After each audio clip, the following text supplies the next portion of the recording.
जय श्री कृष्ण। आज આપણે બીટનો શરબત બનાવવાના છીએ, તેને બીટનો જ્યુસ પણ કહી શકાય। તો આપણે એના માટે 2 નંગ બીટ લઈ લીધા છે અને બીટને આ રીતના ઉપરથી છાલ ઉતારીને આ રીતના ઝીણા સુધારી લીધા છે। અને જો કોઈને કાચા બીટ ના ભાવતા હોય તો એને આ રીતના શરબત તમે બનાવીને આપશો તો એ ફટાફટ પી જશે। અને બીટ આપણા શરીર માટે બહુ જ સારા છે, તે આપણામાં લોહીનું પ્રમાણ વધારે છે।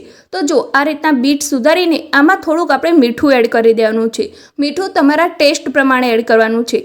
આમાં મીઠાનો ટેસ્ટ બહુ જ સરસ આવે છે।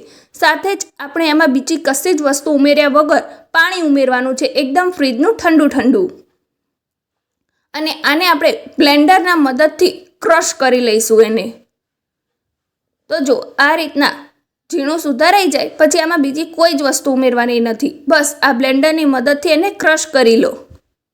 તો આ રીતે આપણો બીટનો શરબત બનીને તૈયાર થયો છે। અત્યારે એને ક્રશ કર્યું એટલે આ રીતના ફીણ દેખાય છે, પછી એ ધીમે ધીમે ઓછા થઈ જશે।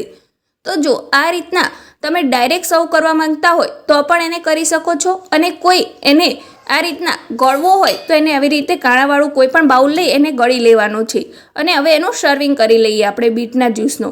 તો તમને આ રેસીપીનો વિડીયો પસંદ આવ્યો હોય તો એને એક લાઇક જરૂર કરી દેજો, અને સાથે જ વી આર ક્રેઝી ચેનલને હજી સુધી તમે સબસ્ક્રાઈબ ના કરી હોય તો એને સબસ્ક્રાઈબ જરૂર કરી દેજો। તો ચલો હવે આપણે મળીએ એક નવા જ વિડીયો સાથે, ત્યાં સુધી બાય બાય।